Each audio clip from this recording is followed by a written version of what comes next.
Welcome to Influential Entrepreneurs, bringing you interviews with elite business leaders and experts, sharing tips and strategies for elevating your business to the next level. Here's your host, Mike Saunders.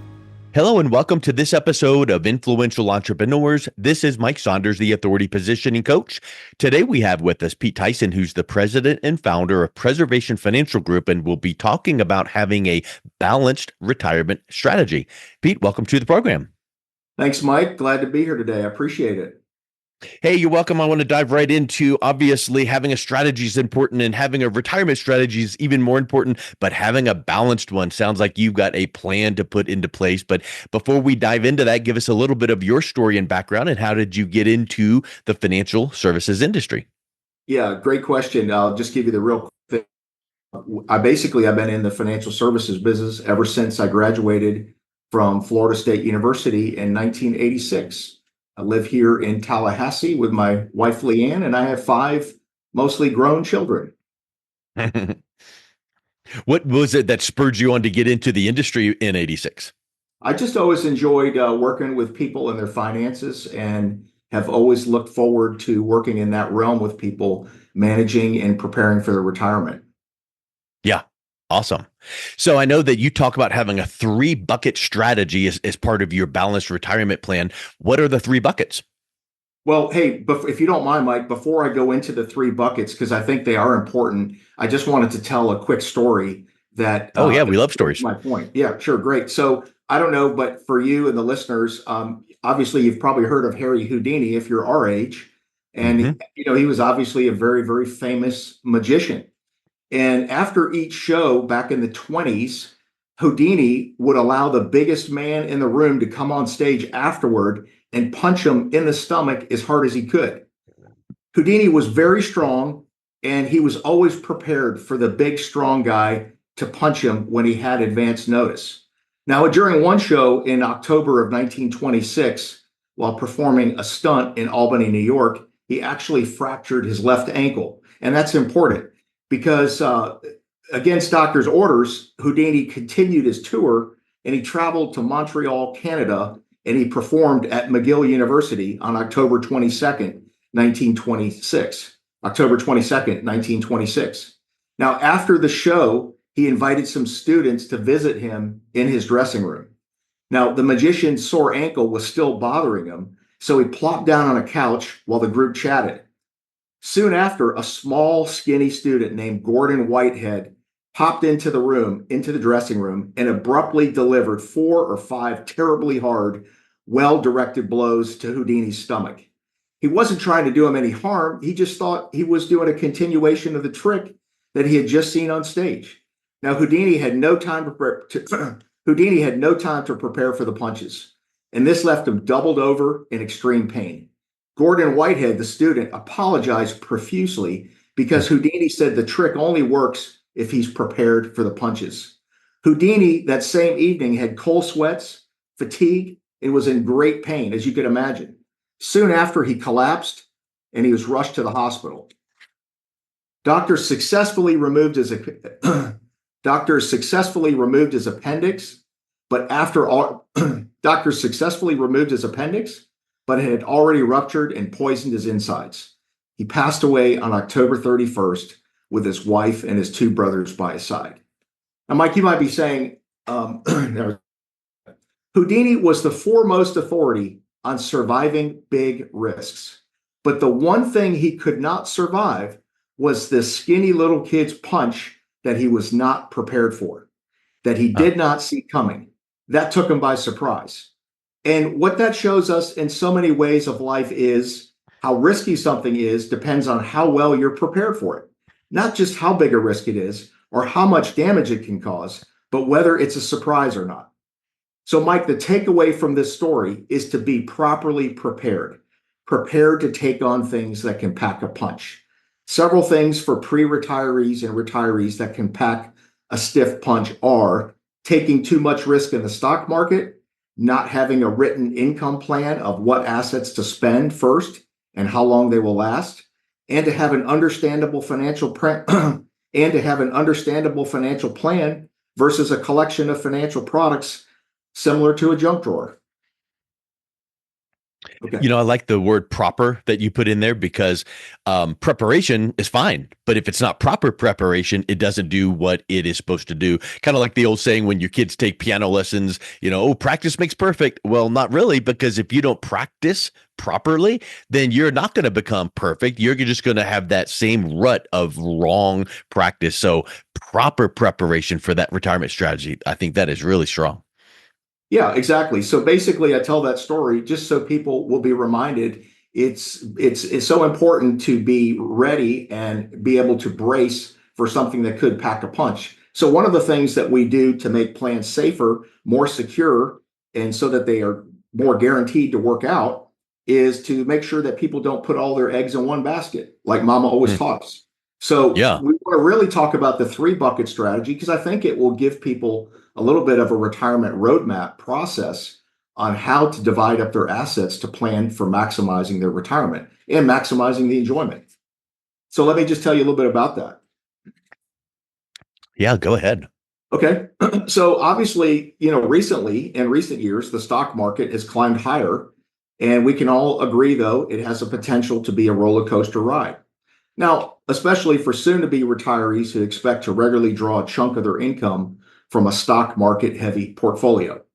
Now, if that's you, you may want to consider these extreme highs and lows a reminder that retirement planning isn't just about making money.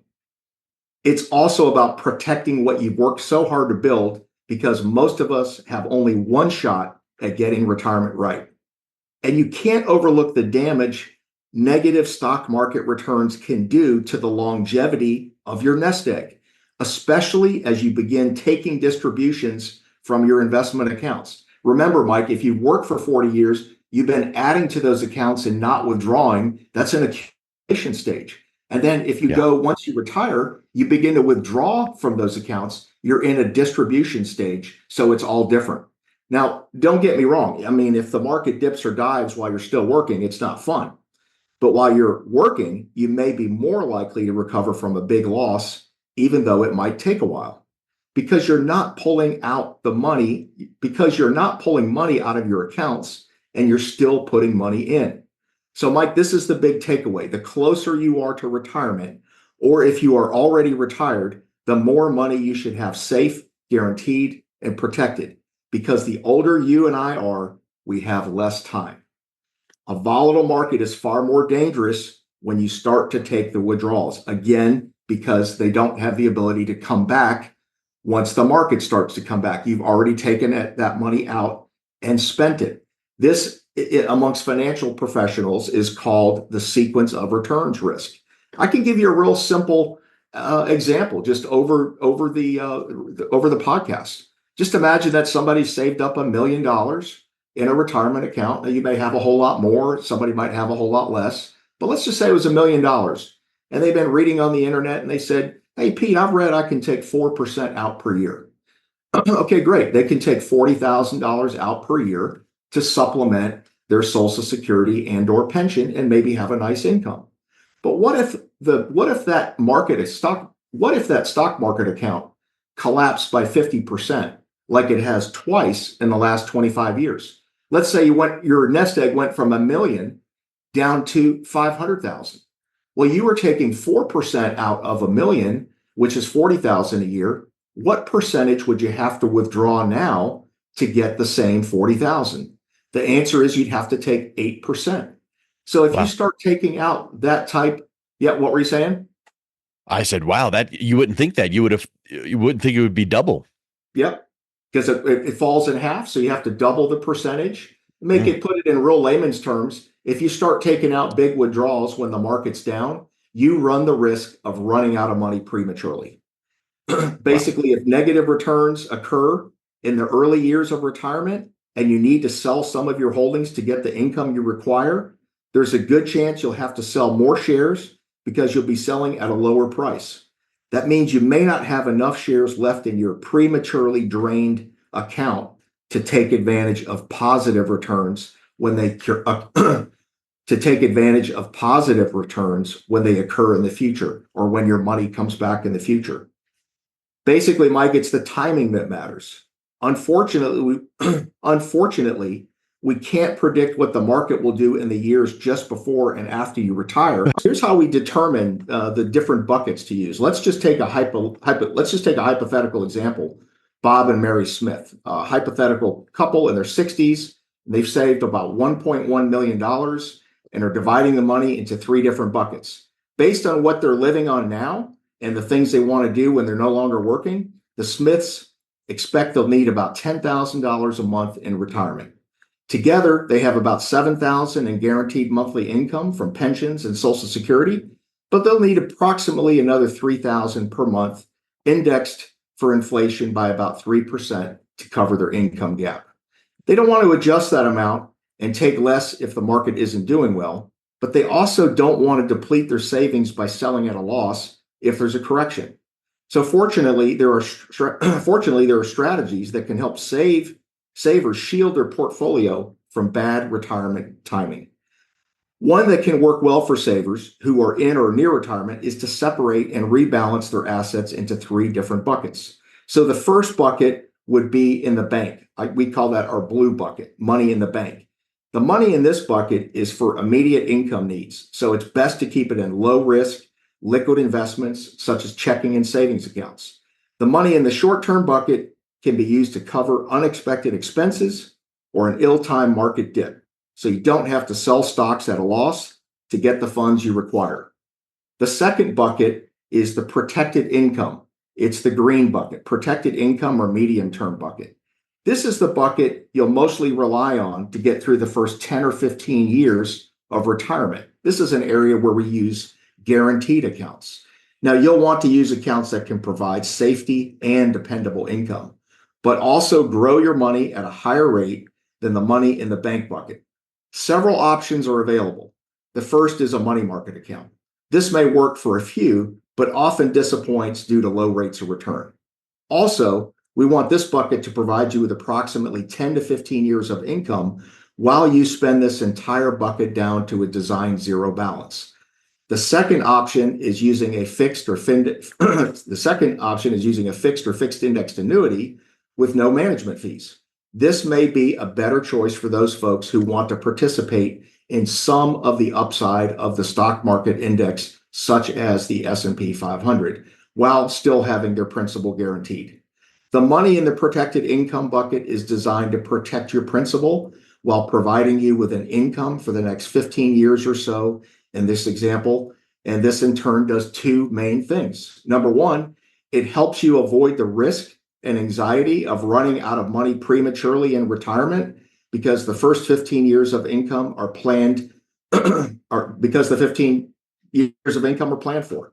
Secondly, it buys us time to let the money in our stock market sit for 15 years or more untouched so that we don't have to worry about short-term market fluctuations.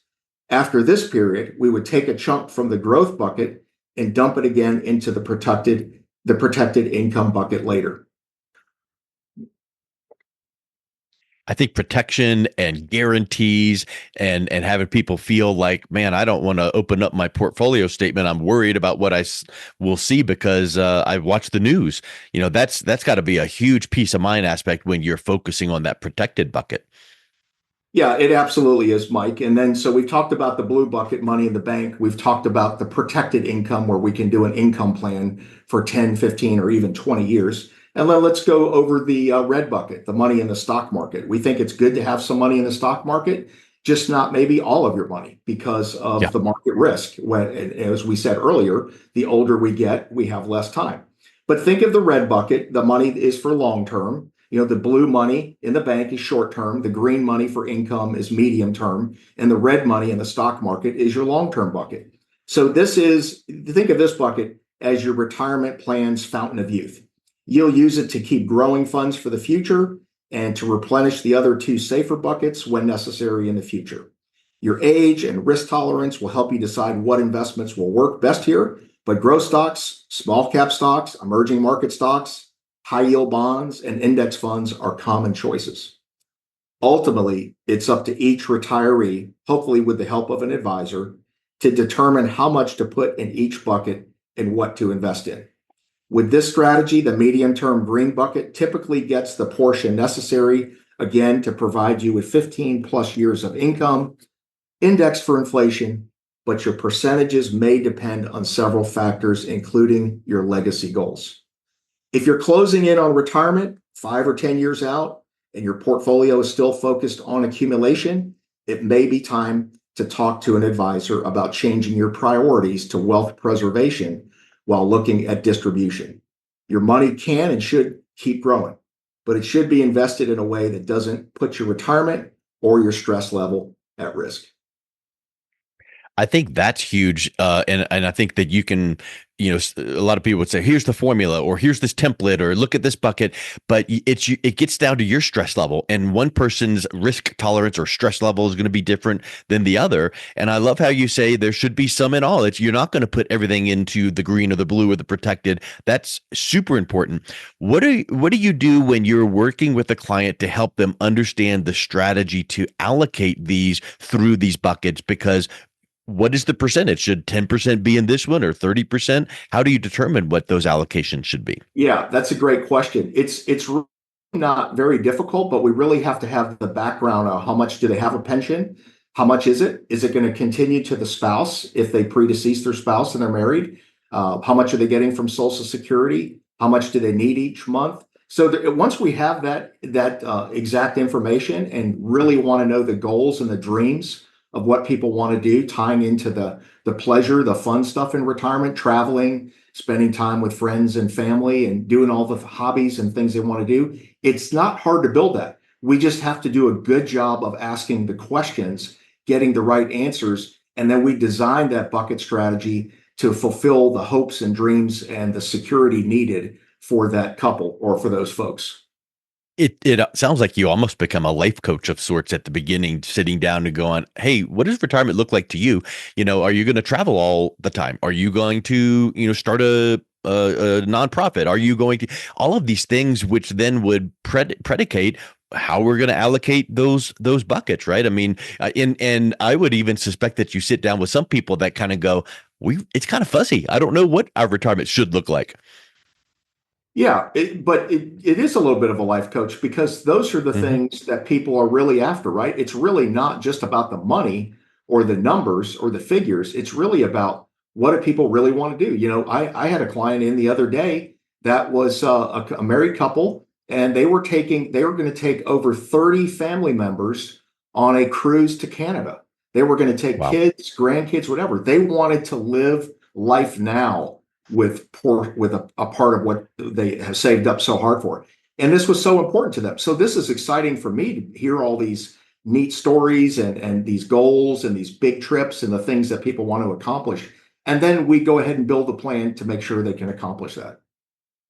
One thing you said too before is time, and that you need to have plenty of time before you need this plan to deliver results. You should not go into someone 6 months before you retire to go, "Okay, I guess I better put my retirement plan into place." You need that time ahead to let the plan develop, flourish, and to give you chances for the hiccups in life and money and inflation and taxes and the unknowns in life to kind of hit you and then have to be able to recover. So talk a little bit about, that time aspect. I think that's an important thing to keep in mind. Well, I think the time aspect is important, Mike. But if somebody, let's say they haven't prepared 10 years in advance, and let's say they're already retired, we can still sit down with people who are either pre-retirees or already retired, get an assessment of what they have, what they're trying to accomplish. But again, I want to know the personal stuff, the dreams, the goals. What do they want to do Yeah. with kids and grandkids and trips? People have these unbelievable hobbies. I had one couple that used to travel out west and volunteer at Custer National Park and herd wild buffalo. That's the Hmm. fun part of the business. But whether you're a Yes. pre-retiree or retiree, in actuality, not for everybody, not for everybody, but for a lot of people, whether you're a pre-retiree or already retired, we can sit down and implement the plan from here on out. Better to do it in advance, but at any stage you're at, it's worth looking at to see if we can improve upon it. And also, I would think this too, Pete, is once you put that plan into place, and let's say that you're well ahead of retirement, whatever, however many years that is, you don't just set it and forget it and let it collect dust and go, okay, there it is. You need to tweak it and polish it and review it and see if what changes need to be made to it. So, how often are you sitting down with your clients to make sure that plan is dialed right in for them? I would say as often as necessary, but on average, probably 6 to 12 months, but probably one Yep. year for the average person. It depends what they have. It depends how it's invested. Is it all in safe? Is it a blend between safe and in the market? So it just depends on the person, but it's like you go to the doctor. You don't go to the doctor just once. You really go in for an annual checkup and more often if needed. Yeah, 100%. Because there are so many of those unknowns that out there. Like we've mentioned the word inflation, we've mentioned taxes. We don't know how those are going to change. Nobody does. But when they do a change and adjust, it's going to impact how far your money goes. It's going to impact the rate of return, those kind of proverbial hole in the bucket for your retirement plan. When some of those holes get bigger, we need to adjust and mitigate those. You can never eliminate the risk of inflation in retirement or the risk of taxes, but you can lessen them, or at least at a bare bones minimum, be prepared. That's exactly right. The sooner we look at something and sooner we put in place a plan in writing, which we'll talk about, having a written retirement income plan, usually the better we can do, the better we can solve problems and help people be more prepared so they can truly enjoy their retirement without any anxiety. Perfect. Well, we've been talking about having that balanced retirement strategies. Before we wrap up, are there any final thoughts that we should keep in mind on having these buckets in place? Yeah, I think one point you said I'll add on to is constantly monitoring that because Yeah. the older we get, we have less time. So you may be having more money in the safe bucket. The younger you are, you can have more money in the growth bucket because you have time. You have time to let the market go up. And if it's down, you have time not to touch it. But the summary is have enough in the safe buckets, the green and the blue, to make sure that you're going to have a steady retirement income for 10, 15, or 20 years. And then we can tap into the stock market red bucket later on to replenish the safe buckets, the green and the blue. Yes. I love it. Well, Pete, it's been a real pleasure talking with you. If someone is listening to this interview and wanting to get a little bit of guidance on structuring their buckets, what's the best way that they can learn more and then also reach out and connect with you? Okay, well, what they can do is they can go to our website, preservationfinancialgroup.com, or they can check us out on YouTube, which is Balanced Retirement Planning. Excellent. And we will also have the link to your website in the show notes. So thank you so much for coming on. It's been a real pleasure talking with you. Thanks, Mike. You've been listening to Influential Entrepreneurs with Mike Saunders. To learn more about the resources mentioned on today's show or listen to past episodes, visit www.influentialentrepreneursradio.com.